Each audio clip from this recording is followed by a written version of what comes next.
And now for something completely different.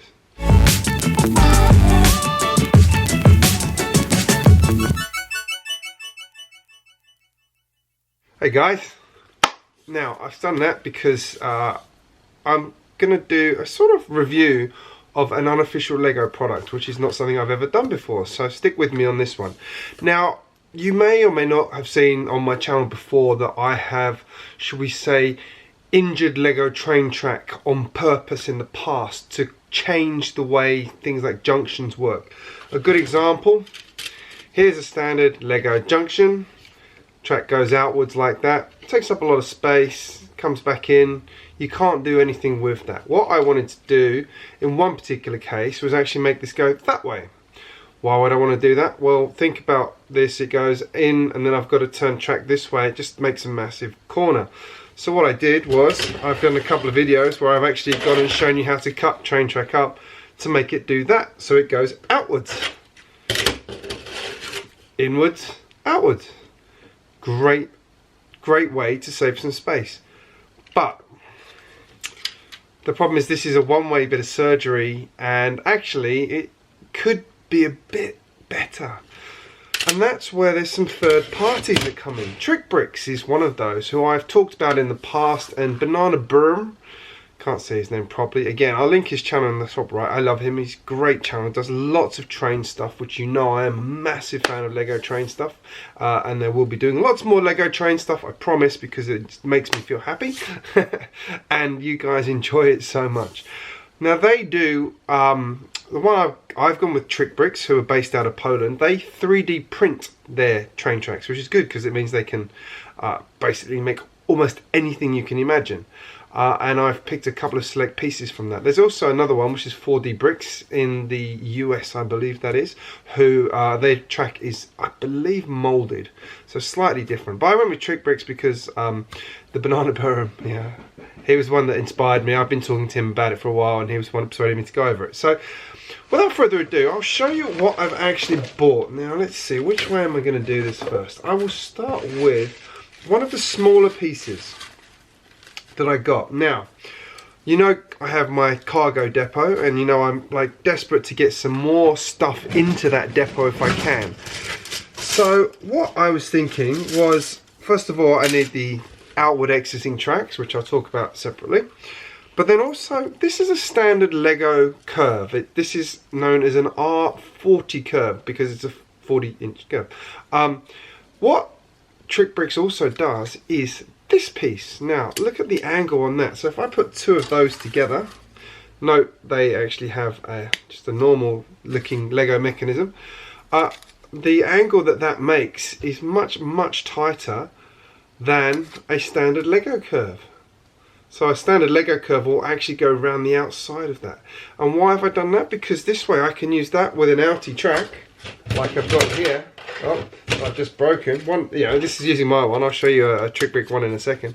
I can use that with this, and I've got, look how short that exit is on that corner. It's minimal.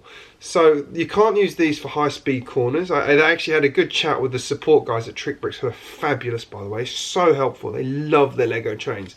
They were trying things. I was talking to them, saying, I was thinking of doing this, thinking of doing that, and they were trying it all while I was talking to them. And they go, "Yep, that'll work. That'll work. Ooh, I think you're right there. That should work." So that was really good. So thank you for that, TrixBrix guys. Yep. So that's why I've done that. So in theory, what I can do is make my cargo area a little bit more condensed and get more train tracks into it. Yeah, so that's it. So I've got 8 of those pieces, which is more than I needed. I just got some extra ones because I'm sure I will need them if I don't buy them. I got some of these. These were just cheap small pieces, which were, you can see they're just like half 3 long pieces, so they're even smaller than bendy track that we all hate. And then these ones are single ones, single pieces of track, just normal. And anybody who's tried to build a Lego train track knows you always end up with a pesky last bit that just doesn't line up no matter how hard you try. So that gets around that problem.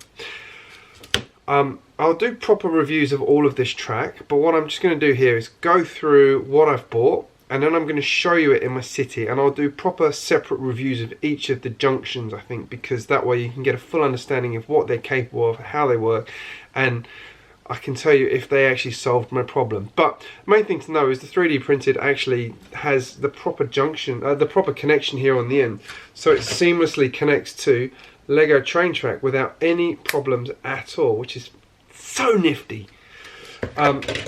Maybe one day Lego will bring back some more train track, who knows. So I got in this pack, first up we'll do this one. So this one is a left junction, and I'll show you how these work, because this is where they're really good. I will say they have some absolutely amazing pieces of track on their website. I don't have the space for some of them. I'm tempted to buy them just so I have them. But they do things like the old classic two-way crossovers. They've got some massive versions of that. They've got one that's actually three-way crossover, so 3 tracks, they can go in any direction. Massive. Something that you could only do by doing custom pieces. So this is the righty junction. This is how they come. You can see how it's like packed up. This is obviously done so that they can print them easier. So this is junction here. This is the actual crux of changing the junction here. Slightly different mechanism in that they've gone with just this slide rather than the rocker. That doesn't really matter. You get this piece here, and then you also get a short piece of track and a curve. What that means is, let's put this together. So again, all actually cleverly is just Lego connections here. So just put it all together, slide it in there. And then there we go, we're starting to get what looks like a train junction. Put a piece on there, put a piece on there, and then I have what is effectively the same as a bog standard Lego junction. That's not a bog standard Lego junction. This one's a bog standard Lego junction. There we go, so that is exactly the same as a Lego junction. But what I can do with this one is I can take this off. I can take this off. I can put that there, which makes it, you can see instantly that's a slightly tighter junction than a Lego one, so it's actually inside the Lego one now. But what I can also do is magically make it go in completely the opposite direction, like that. So now I have an outward exiting junction instead of an inward exiting one. And I didn't have to do any surgery on track this time. I've just heard all the Lego train track in the world rejoice, because I won't be cutting any more up. So that is how that works. So I've got a couple of left junctions and one right junction, which will be replacing some of the ones I have in my city. Don't worry, I will be reusing the ones I have previously cut to do some other stuff with. But yeah, that's how that works. I think it's rather cool. Now, I'll show you one last piece. Oh, the good thing is you can actually, like, if you want to, you can use the filler piece. You can do that. So the good thing is it's like almost like a completely modular train system. Like, it's very clever in how it works. I think it's brilliant. So yeah, and the way they've made it work with Lego stuff. Great. I can see some of the challenges they've had with the 3D printing and looking at it. Again, I'm not going to cover that here, but I think the quality is really good. It's got a nice texture to it, which the trains will like. It's not quite the same, obviously, smooth, shiny grey as Lego. It's a sort of matte finish, which I'll show you if you go and look at my Instagram channel. I'll have photos of this up to show you the TrixBrix track and the Lego train track. But here's the really exciting one, that if it works the way I'm hoping it will work, is gonna be awesome. And that is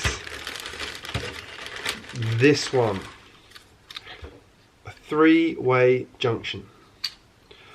Why did I get a 3-way junction? Absolutely no idea, none at all. Absolute impulse buy.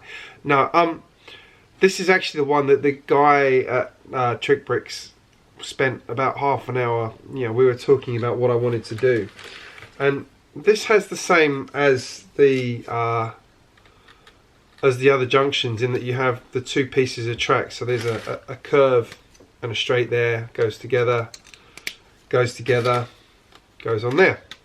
So there we have effectively what is now a standard Lego junction. So that's what that does, and then it's the same on that side there. But because I can take this piece out and make it there, so now I have made it slightly narrower, and because I have bought these super tight R24 junction curves, I can do that, which now means I have train tracks that are only 4 studs apart, and there's 3 of them. So now I can really shoehorn trains into my cargo depot because it's taking up a lot less space, which is why I got this. So I am going to have a go at installing this into Studsburg and see how it goes. I wanted to share that was what I have done with this, and I'll try and put a couple of videos up of this in situ, and I'll also do proper reviews of this. So I'm going to go have a play with this now, but you can tell I'm happy with this. Let me know in the comments if you've tried TrixBrix, or if you thought about trying it, or 4D bricks. If you've got any experiences with it, I'd love to hear from you about how you found it. I'm pumped. I'm going to go and play with this now. I'll probably be up till 4 in the morning doing it. But yeah, I think this is going to open up a few opportunities in Studsburg to do a few things I've really wanted to do and get more trains in. I might not need to sacrifice a siding now, although I think I probably still will.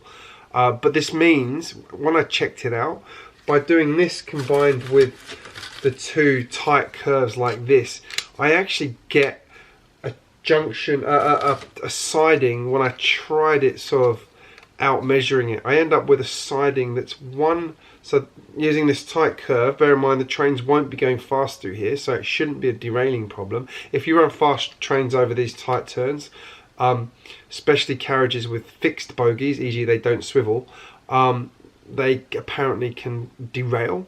But because it's going to be going slowly because it's a cargo depot, it's actually perfectly fine to do that, so it won't be a problem in theory.